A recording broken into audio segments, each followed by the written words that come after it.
Hello, everyone. Welcome to today's webinar. My name is Khalil Doheny. I'm the content director of Digital Niche Agency. Today we have the team of Renoun. Team, how are you guys doing today? Great, everyone. Awesome. Really excited for today's webinar. This is the final webinar before the equity crowdfunding campaign of Renoun closes on Net Capital. And this is just to get, more information before, that the closing of the campaign. Rob, I'm going to just hand the mic back to you. And then if you want to just kind of preface really what we're going to be discussing here. And then, I know we have a presentation that we're going to go through. Yeah, thanks, Cleo. Hi, everyone. It's great to be with you again. I think this might be our fifth or sixth webinar, and it's not a presentation. We just have a few slides that we thought might stimulate conversation. So excited to get your questions. And being that you've seen Cyrus and I now for quite a few times, we're introducing a very important but a very key player in Jennifer Freas, our Chief Marketing Officer, who is going to tell us about what's going on with Renoun on the marketing front this year, because so much of what we're doing strategically involves both marketing for growth, but also improving our marketing and optimizing it. So we're going to hear from Jennifer once, but let Cyrus give his normal introduction, and Jennifer can introduce herself. Cyrus. Hey everyone, for those who don't know me, I'm Cyrus Schenck and started Renoun 12, 14 years ago, depending on how you count it, but really about 10 years ago. And Rob and I started working together really back last October, finished the transaction in January, mid-January or so. And we've been working together to really refresh Renoun and revamp the brand, the company, and put things in place for a really successful season next year. So I'm really excited about that. And to help out with that, a big part of it, a huge part of it, Jennifer Freas, who's been helping with the marketing. Great. Well, I'm Jennifer Freas, and I am CMO. I started working with the team back in October. I have worked with Rob in the past, and I'm excited to join the team. It's a really interesting time, and there's a lot of potential. I'm glad to be on board. Great, thanks, guys. So as I said, we're just going to sort of kick off with a couple of highlight slides, and then take your questions. So Jennifer, I think you're driving the slide deck, so why don't you kick us into that? So I just wanted to talk about a few strategic things, talk a little bit about our performance. I'm going to hand it over to Cyrus to talk about these new and exciting things we're doing around the brand and the product. And has the best perspective, having been grown with this over the last 14 years, 10 officially. And then Jennifer's going to talk to us about marketing. So let me start with just talking about some of the highlights since the Renoun transaction happened in January. One of the things that's really important that I wanted to point out here is we've had a tremendous last few months, and I think one of the reasons is exactly what we had hoped for. We were able to put Cyrus back into what he does really well, which think about product and marketing and brand, and stop thinking about things like accounting and office rent and things that are just not value added that other people can handle. So if you look at our performance since January, since we came on board officially, we had really our strongest January ever, but just beat our best by 10%. But then things really picked up. We had an amazing February. We had our best February ever by 30%, 30% over our previous best February. And March was right on par with our best March. It was a little bit less, but one reason the best March ever was we didn't beat that was because there was a factory glitch one year, and all of the skis came in one single March. So, but we had a fantastic March again, and then absolutely had an amazing April, 300% better than any April we've ever done before. So we have great momentum. And one of the things that I'm really proud about, I think we've mentioned this a couple of times, is the fact that just on our crowdfunding raise on net capital, and over the weekend we went over $500,000. Right. So that was huge. And but what's so exciting about that is 67% of that money is coming from our loyal customers, our customers that not only buy our skis, but now also believe in the company and want to be part of this. And we're so excited to have not only our existing customers be part of this, but many of you out there who are new to Renoun but believe in what we're doing. So you know, I couldn't be more thrilled about the start that we've had to this year. And you're going to hear a little bit in just a moment from Cyrus and Jennifer on how we're going to parlay that momentum into an amazing year. But there are a couple of strategic initiatives I wanted to touch on, and Jennifer and Cyrus will give us a little bit more color on this. But some of the things that we've already talked about in all the other webinars is about how Renoun expects to be the most customer-focused brand in the industry. And what does that mean? Again, when you look at some of our large competitors out there, they really have no idea who their end customers are, right? They have no relationship with the end customer. And our position is we're going to change that. We're taking a very different business approach. So one of the key strategic initiatives, and you'll hear a lot about this in what Jennifer and Cyrus are talking about, is the whole brand repositioning. And part of that is the Renoun membership program that we're going to be launching in the fall. But there are a few key things that we need to do before we can launch that around our website, around optimizing things so that when we're ready to launch, we can really launch that very successfully. As we've always said, you know, knowing our best customers and knowing who our customers are is critical. And one way that we are really focusing on that is really doing some very specific targeted customer journey mapping. And that's a technique that Jennifer and I bring to the table from the outside, but it's a very successful technique on how we really will develop relationships going forward with customers and understand what it is that they want, what they need. And just underneath that is a critical program to making that operational and making that three-dimensional, and that's creating the voice of the customer program. Something that's very common in a lot of other industries, but doesn't really yet exist in the ski industry. And Renoun is about to launch that again when we launch our new website, which you'll hear more about from Jennifer. And then lastly, we've gotten a lot of feedback both through Net Capital and from our customers directly about wanting to be part of the of the success of Renoun and being very willing to help in any way you can.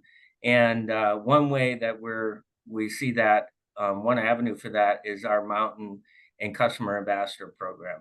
The Mountain Ambassador is much more angled towards the pro athletes and the ski instructors, the ski patrol, and then our Customer Ambassador program obviously is much more angled to our customers. So those are active people that will be on the mountain, interacting with skiers out there, but part of Renoun. So I'm going to turn it over to Cyrus, and I'm going to turn it over to Jennifer to talk a little bit more about some of these strategic programs. But at the heart of our customer-focused strategy are these pillars that we're launching this year. Cyrus, why don't you tell us about products? What are we doing? All right, awesome. Great. So product, this is the stuff that, yes, I get to get my hands dirty again, which is awesome. And already getting a few things lined up, kind of the wish list that I've always had. And now I can get into some of these things. So there's a few things I just want to highlight. There's a lot in the back end, but these are the ones I want to highlight real quick. And first is, we've got next year's skis right in stock. Reservations are kicking off pretty soon here, and Jennifer will chat about those briefly. But the most important part of that to me, from a product perspective, is we're doing some custom engraving on those guys, and I'll talk more about that in a second. The Earhart, she's back, which really excited about that. We've got all new Citadel 107, a Citadel 114, and a 10th year anniversary ski drop in October. So that's kind of a quick highlight thing. I'll just talk about them specifically here on the next. Hey, Cyrus, a quick question on that first bullet point. And I think that might get by everybody, but why is 2025 skis already in stock unique? Why is that important? Yeah. So if we can go to the next slide here, and this is huge. We've never had next year's skis in stock, and I'm really excited to finally have the skis in stock, ready to ship. Like, they're literally on our shelves right now, and that's just incredibly powerful. The number of years, or almost every year, that we've had to, you know, basically do reservations, collect some money, and wait a month or two before shipping in the fall is no more. So we will still take reservations as a way to hold people's place in line, because some models eventually do sell out. So it's a way to guarantee placement in line, get priority shipping. And this year, you get the engraving, which I'll chat about in a second. But these are some of the graphics available. The Endurance line, the Endurance 88 and the 98, have 2 graphic options this year. And part of our test is starting to dabble in the idea of having multiple color options for each ski, so that yes, once you like hone in on, hey, I really want the Endurance 88, it's going to be perform really well on hard pack while still being wide enough for the powder. But hey, like, maybe I want a lighter colored ski or a darker colored ski, so you can kind of customize or choose more of your vibe and your tone going on there. So that's the high level stuff. It's something that we just never had before. We got next year's skis in stock, ready to ship. And while we're not going to be shipping things through this summer, we will be taking orders and reservations for everybody, and then we'll be shipping them out in one huge batch in the fall, which is, I'm really looking forward to that photo of the warehouse when everything's packed up and stacked, ready to go on the pallets. So that's what we got for that. Next up is, I think, the yep, here we go, the badge. So this is one of many steps, and the reason I've got these Nikes up here is what I've learned over the years is skis are really important, but colors win. And being able to customize a little bit of what you're purchasing is super important to people. And so our first foray into this is this simple badge. And you know, this is a quick mock-up of the website, but the idea of this is that you'd be able to choose, you know, what you're going to have named on the badge of your ski. It's going to be literally pressed into the ski, and that ski is yours. No one, you know, it's got literally has your name on it, or your dog, whatever you want to put on there. So that's where we're starting, and we're learning the back end in a simple way, in a way that we know we can do. And the other side of the spectrum is these like Nike shoes, in the sense that at some point we'd like to have what I call as post-purchase customization, or PPC. It's not it's not a cost per click stuff. It's being able to customize a ski after it's been made from the factory.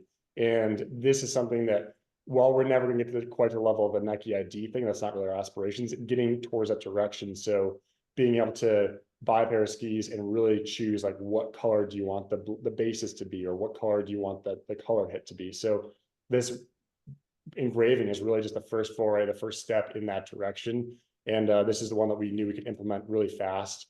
And from the feedback we've had from customers so far is, and friends and family as well, is this would be really cool to be able to offer some customization just to start. So we'll take the learnings from that and we'll roll it out to, you know, maybe mounting bindings, which is a somewhat basic customization element, and to eventually, yeah, being able to customize the actual color, not the graphics totally, but the colors of the color hits in the graphic. So that's what we're excited about for the reservations and the custom engraving for that. Earhart 88, she's back.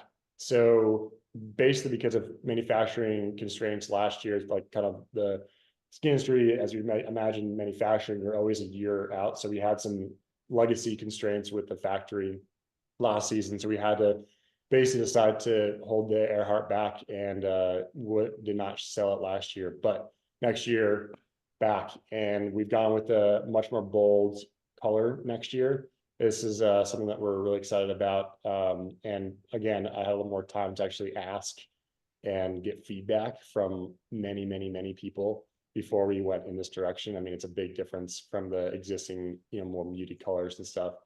But really excited about that. Really proud of that ski. I don't think I've ever seen a women's ski be launched when we first launched it 4 or 5 years ago, and had it been so well received. So I'm really proud and really excited to bring this back.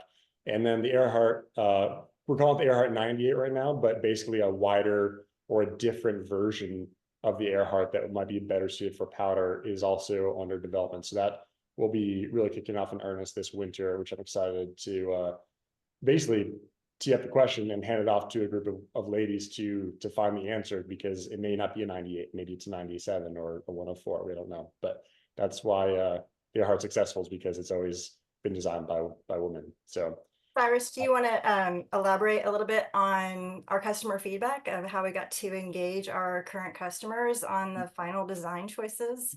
yeah, so we basically sent out a survey and showed a bunch of different color options to our customers, to social, to our friends and family.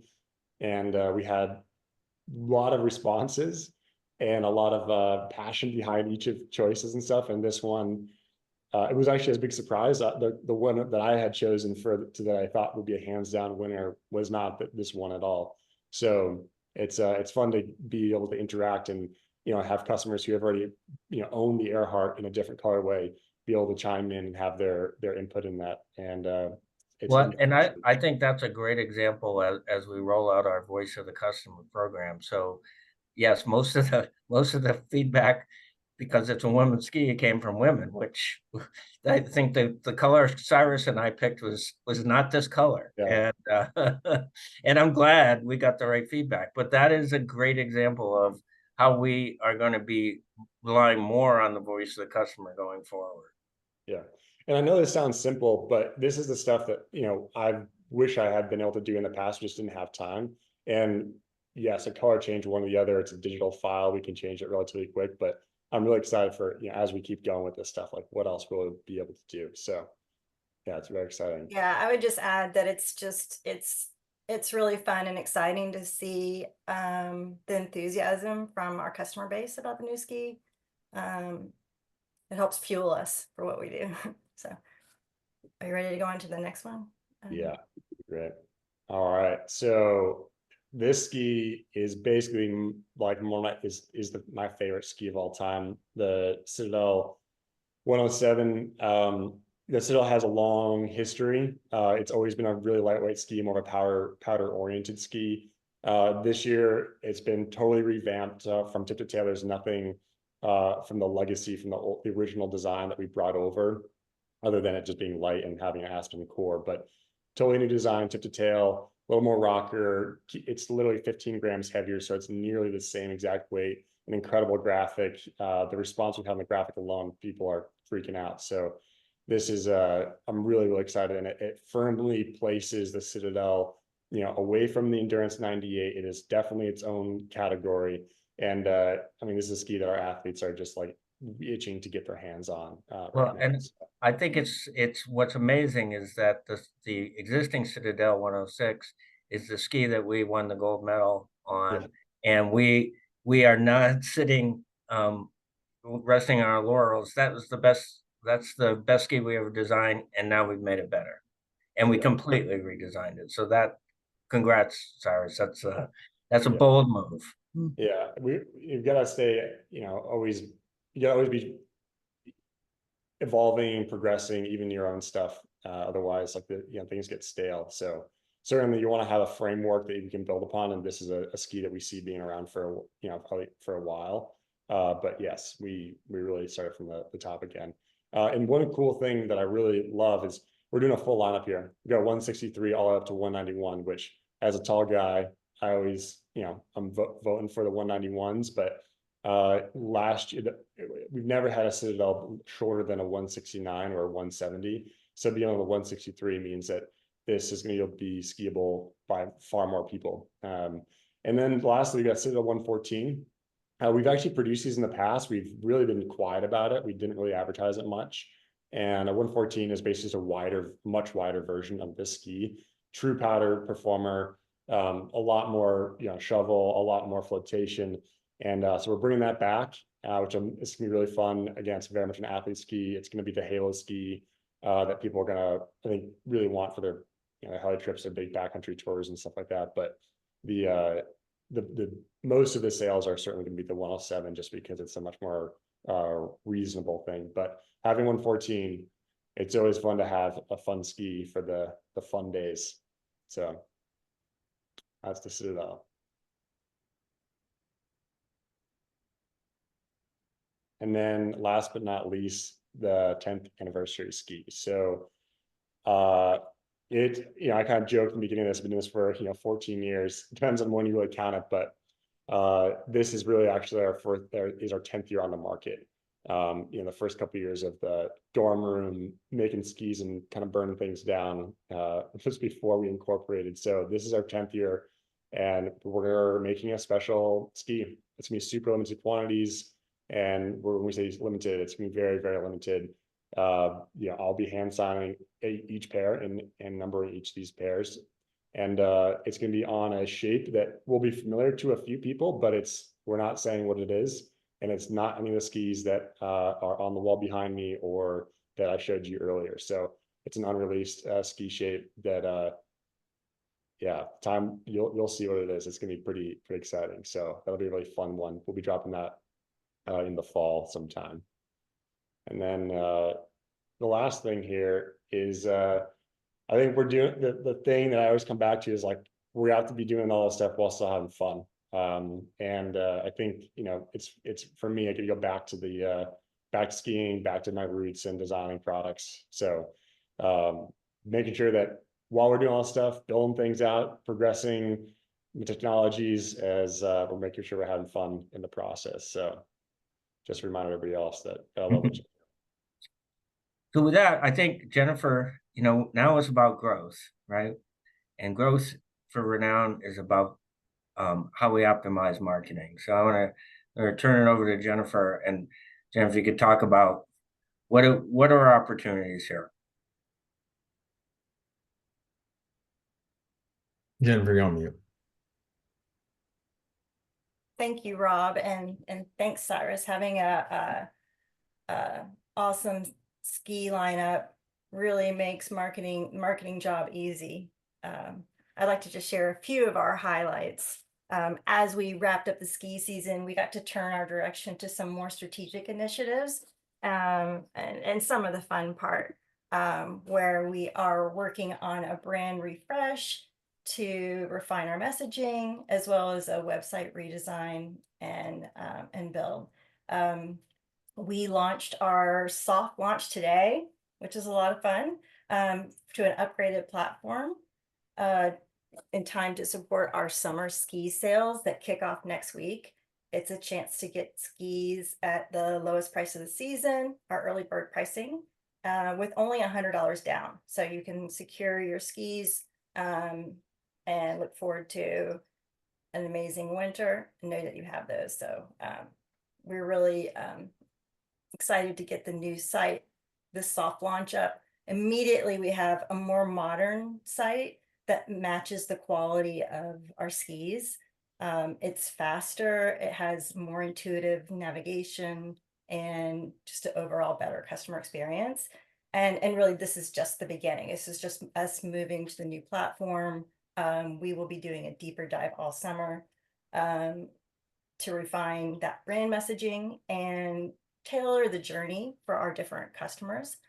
You know, Jennifer, in the past webinars, I've talked about the fact that, you know, one of our challenges, actually opportunities, has been our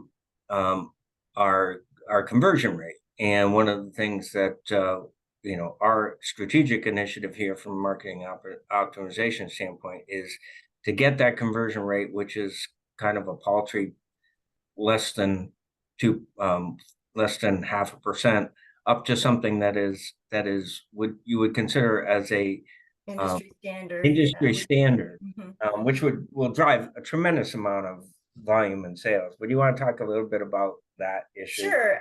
It's pretty exciting how well Cyrus and his small and mighty team did with an aging website. It's like, so wow, with a new modern website that reflects the quality of the skis and a more cohesive messaging and storytelling, There's a lot of upside, I think, to what we can do. So yeah, thanks for pointing that out. So I guess next steps are that deeper dive into the brand and more extensive web redesign. The goal is to be launched in time for the real ski season kickoff in fall, early fall.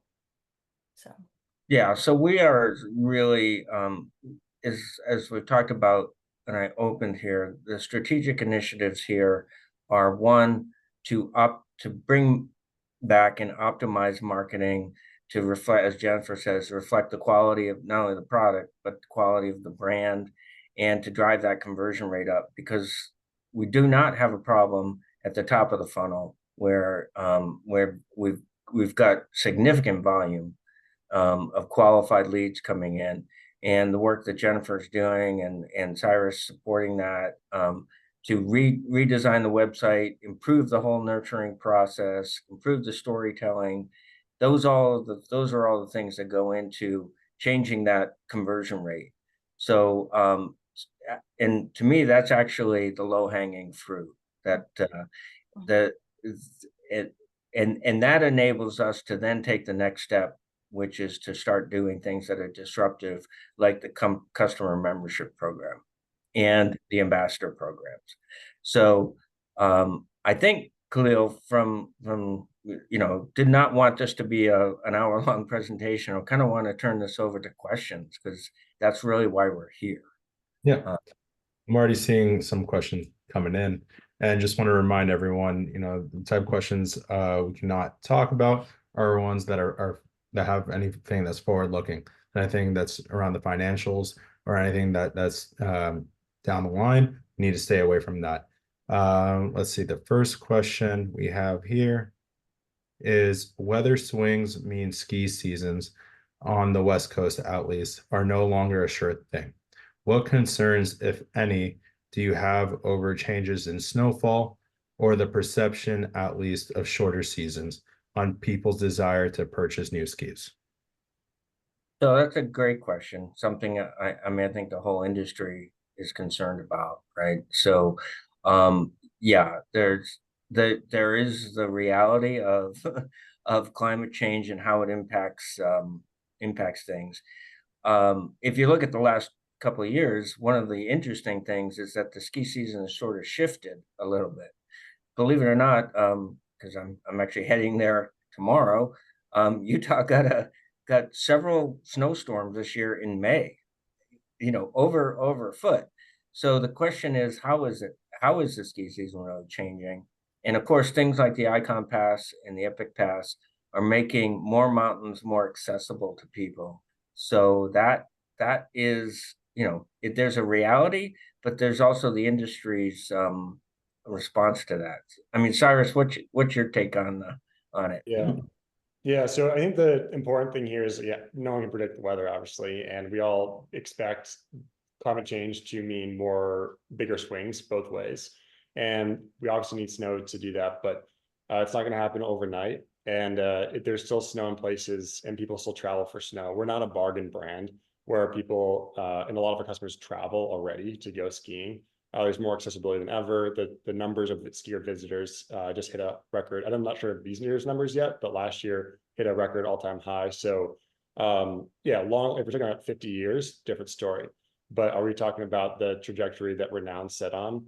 I think we're in good shape. But, our goal is not to be a Roswell. We don't need to sell 200,000 skis to be profitable, right? Our goal is to sell. I'm not sure, Rob, how much we're going to talk about with the goals we have, but you want to just say that? I mean, yeah, I mean, we aspire to sell in the 10 to 15,000 range of skis, and right, and yeah. So without putting a time frame on it, we're optimistic about that. Right. So that's our goal, and so we're targeting people who have the means to travel to the snow, and there's Icon and there's Vail, Epic Passes right now. So is climate changing? For sure. Can we predict it? No.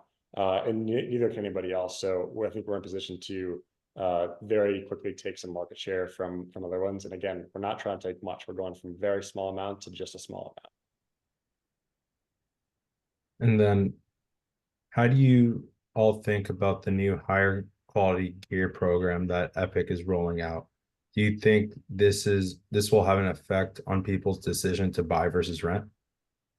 Yeah, well, I think there's a couple of key interesting points about that. One is that clearly, the idea of a membership program is accepted, with the customer base. I think that the Epic program serves a little bit different customer than we do.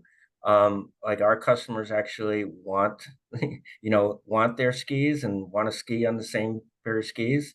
So our we are not we're not really geared off to the people that only ski 3 to 7 days a year and don't really want to own their skis and just want the convenience of it. So I think it's great. It proves a point, and it also serves another customer base, but it's a little different than our customer base. And then as you continue to anticipate growth in sales, how are you working with suppliers and the factory to meet the demand? Sure. I want to take this one, Yeah, Rob? you can take that. We're pretty confident in our factory. Yeah, we've been working with them for a long time. I think I'm not sure if this year is their 8th or 9th year, but they just finished a big expansion last year, 2 years ago actually, which is why manufacturing we couldn't do the Earhart last year.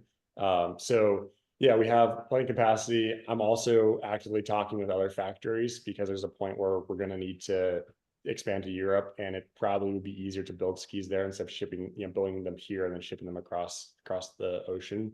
So there's a lot of capacity around the world for at additional factories as well. So should we be successful? We have a factory. Should we be extremely successful? We have other factories that I'm already teeing up for that to be fulfilled. So fortunately, it's when I first started Renoun, like you couldn't really call a factory and ask them to build your skis. You had to have 20,000-30,000 units or something. But we're in a world now where people understand that they can fill a press with a different brand's skis, and it's much easier. The barrier to entry is a lot easier. And some of the factories we're looking at, for example, just give people a tease, like, yeah, sure, there's some in Austria and Switzerland and stuff like that, but there's one in Norway specifically that we're really excited about. It's uses all geothermal stuff. Their skis are truly incredible, and what a fun, selfishly, like what a fun place to go visit. But having that proximity where skis are much closer to our end customer environmentally, it's just also much better than shipping them across. And I will say that, and just that these are factual numbers, that the factory has 4 times more capacity than what we even aspire to get to. So we don't have any concerns about our factory being able to scale with us. I think the issue is more what Cyrus brought up, which is getting our delivery of skis closer to the point of the customer. Yeah, and a little bit in conjunction to that is something that Rob and I have been talking about, just to give people a sense of like what's happened day to day. Is we're also talking about a second warehouse, so that can we deliver skis in 2 days on ground shipping by having a warehouse in Salt Lake City, and that way we can service 80% of our customers with 2-day ground shipping. So better for the environment, but also for as a customer, what's better than buying a pair of skis and have it shown up the next day? I mean, it's pretty awesome. So small things like that, I think, go a long ways for like customer service, the customer focus element of the brand that Rob's been talking a lot about. And we're poised to be able to do that right now. So You described customization, color cells as a potential, key difference maker. What are the manufacturing challenges with providing top sheet customization? What makes this so difficult? So skis are these metal and wood objects. Wood inherently rust, and metal inherently rusts. And we expect them to perform at -15 degrees and up to 40 degrees. And we take them off cliffs and hit them against rocks and sometimes trees. So, and there's these long, skinny things. So they have a really high bar of performance. And to then ask them to not scratch off the top sheet color is like another very difficult thing. And so the biggest challenge is, can you have ink that will adhere in a way that won't come off if you're tapping the top of your top sheet, or you scratch it, you throw them in your car, or in your friend's ski goes on top of them. Right now, skis, like all of our graphics and everybody's in the world, most everybody's in the world, they actually take the top sheet, you print on the backside, and then you put that on top of ski. So when you're looking at graphic, you're actually looking through plastic, through about 0.5 millimeter to 0.8 millimeters of plastic, and then you're seeing the graphic. So post manufacturing customization, so post processing customization would have to put that ink on the top layer, or at least in sections on the top layer, and making that, not bulletproof, but very wear resistant is the hardest part. In the case of a badge, we test these badges for like 3 years. And we put badges all over these skis and had athletes go out there and said, knock them off, like do whatever you can to knock these things off. And that just takes time to test and make sure that when we send out hundreds of skis with little badges on them, that they're not going to just fall apart as soon as they get there. So we want to make sure we do the job right and not just fast, even if it's going to sell on a pair of skis.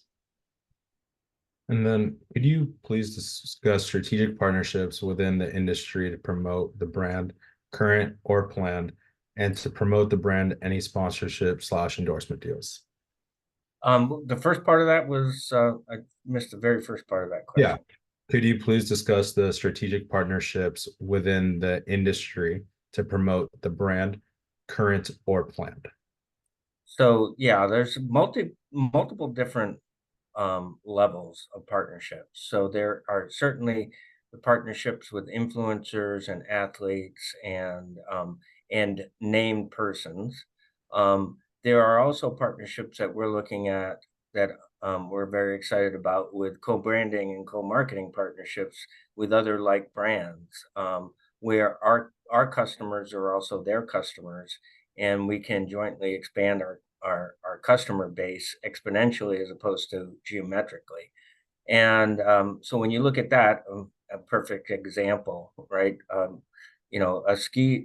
Most skiers, many skiers, who ski in the winter, mountain bike in the summer, wouldn't, having co-branding partnerships with mountain bike companies would be just a perfect fit for us.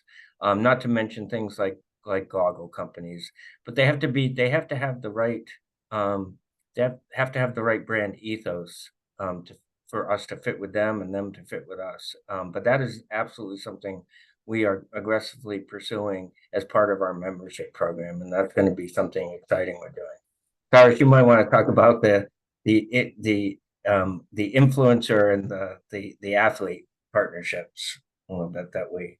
Yeah, I think we're essentially just actually rolling out a real program for pros, and whether that's an athlete or a mountain ambassador, we call them mountain reps, but an ambassador type program that can leverage and empower somebody who's out there every day skiing, right now, not our skis, but hopefully our skis in the future, and talking and sharing the brand to others. So whether we talk, with a specific, Altera or a specific resort or something like that, or somebody who's runs a ski school, or is just a patroller who's, on the hill all the time. So those are some kind of micro partnerships, if you will, that I think will have a pretty significant impact for the brand as a whole. It's stuff that we had in the past. We've had athlete programs. We also have a program called the Futures program, which is kind of like the on-ramp to become an athlete, but it was never like fully fleshed out or managed super tightly.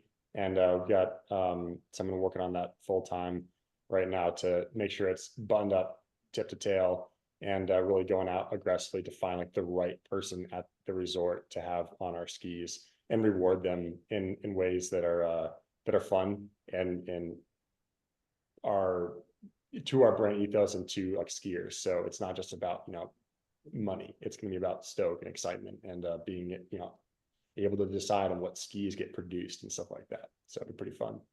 Jennifer, I don't know if you have anything to add to that, particularly on the co-marketing partnerships.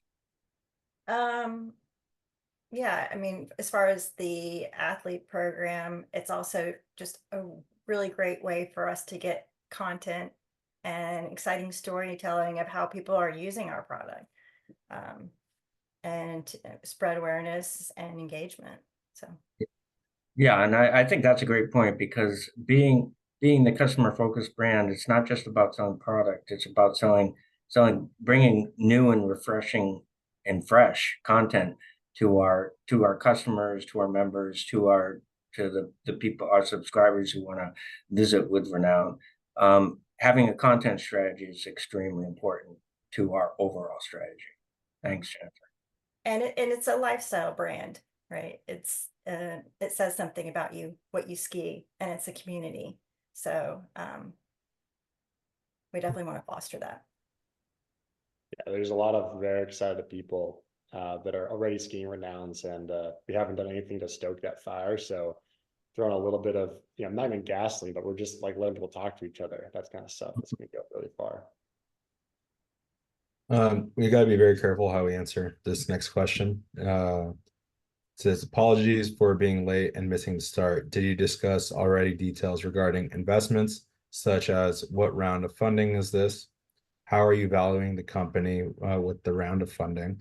And will potential investors be able to receive any further details in writing about this funding round? Sure.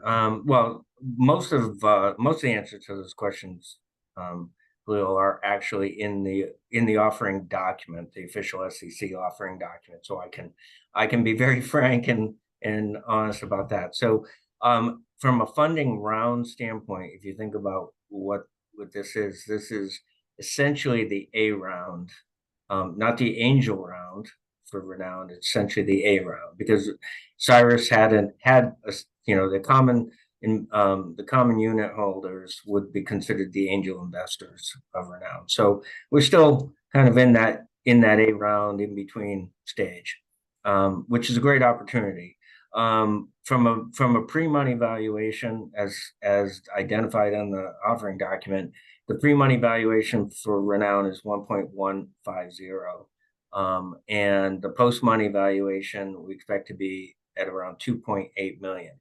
What's important about that? Well, the nice thing about that is that if you go from a $2 million company to an 8-figure company, that's a doable number.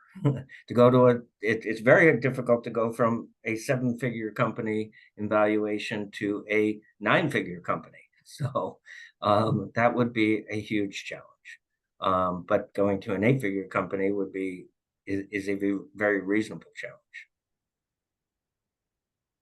And will you have the ability to provide free shipping in Canada? I purchased 2 pair of Renoun skis this year, and I don't like paying shipping. Yeah, interesting. Yeah, there'll be some promotions.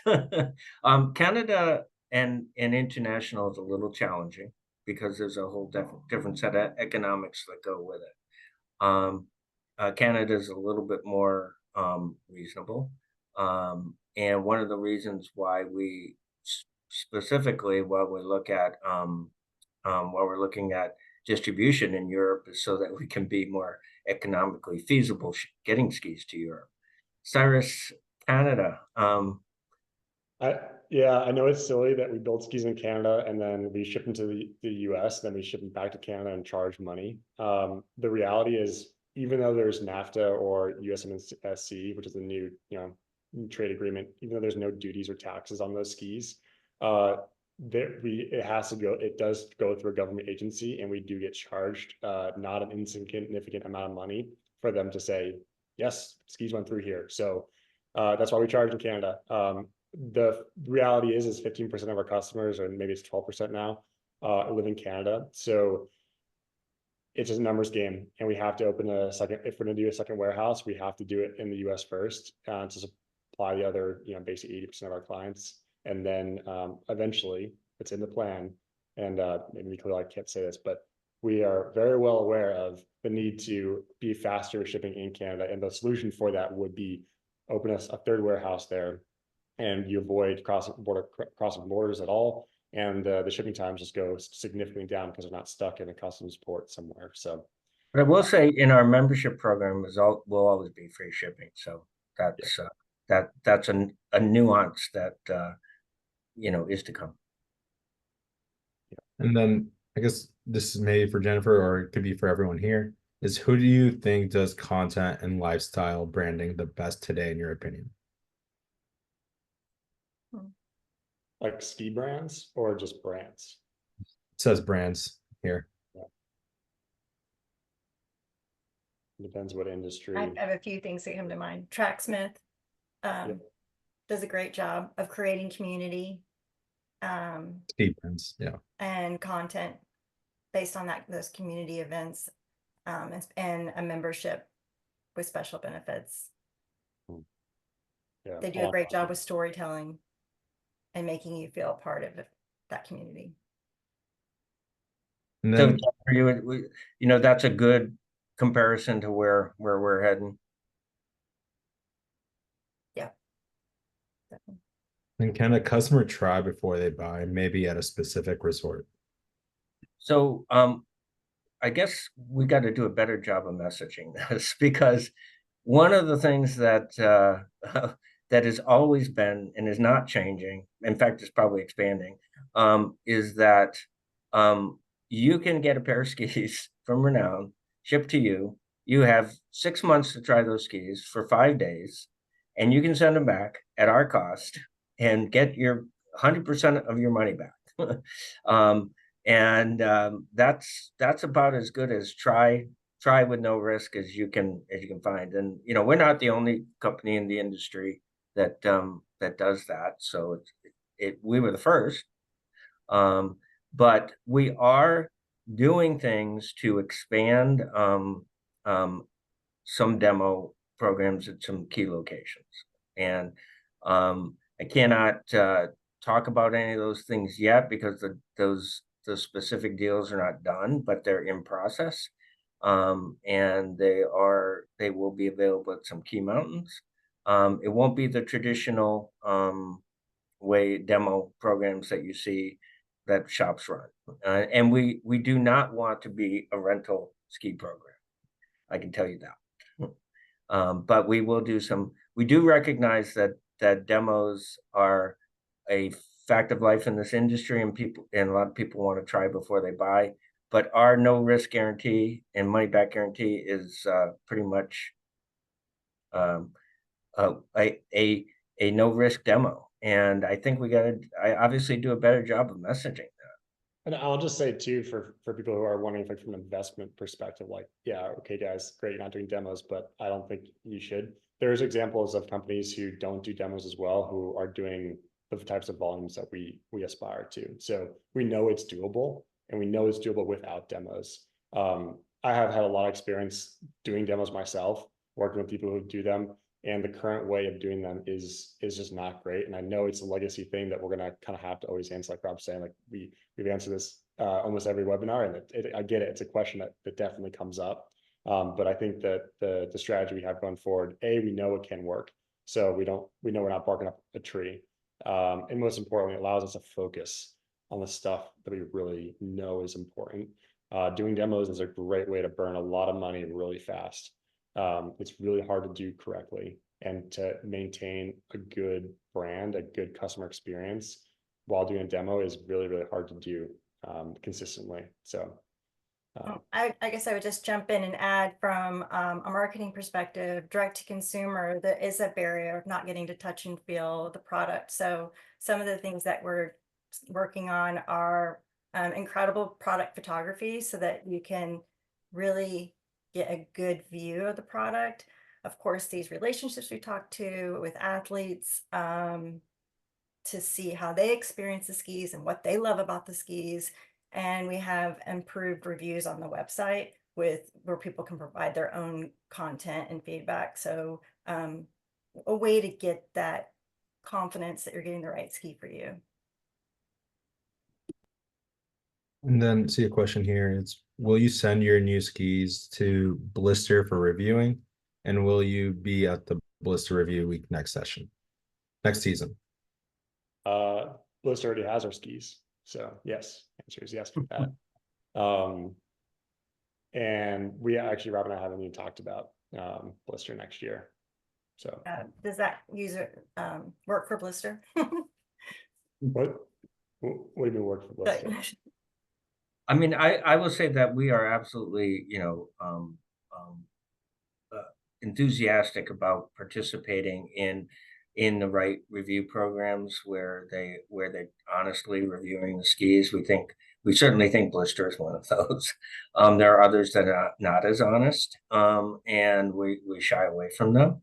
But we want to have our skis with those reviews that providing real honest feedback, not the ones that I'll paraphrase something I heard, not because you bought the testers, shots the night before at the bar, and we're not going to buy our reviews. So that is a good follow-on question, because it provides more evidence and confidence when you're purchasing a ski to see those type of awards. And to Jennifer's point, we're going to do a better job of getting our customer reviews out there, because I think one of the challenges Cyrus has had being a one-man show is that there's only so many things you can do. But now we have more resources, we can organize that content better, and we can actually publish it now. We have so many great customer reviews, they just haven't been published. And I'm not seeing any other questions coming in, but with the campaign coming to a close, is there anything else you want to let the audience know before time is up? Well, yeah, I mean, I think I said it in one of the last webinars. I think it was one of the last ones, where and I was asked, why would you want to invest in Renoun? Why would you do it? And I use the analogy because I think it's real, that of what happened in the beer industry with the big beer manufacturers, and then the microbrews came in, and all of a sudden just completely upset the table and pulled the rug out from underneath them. And my response to that question was, gee, if you wish you had been invested in the beer industry when that was happening, then you should invest in Renoun, because that's what's going to happen in the ski industry. The beer industry is a lot bigger market, but regardless, it's companies like Renoun and some of the other D2C companies that are coming in that are the microbrews of the ski industry. Yeah, and to follow up a little bit on what Rob's saying too, and from a financial perspective, is he mentioned this is kind of like Series A, like this, my investors, essentially the initial ones were the angel round. Renoun, I really do think is properly valued right now.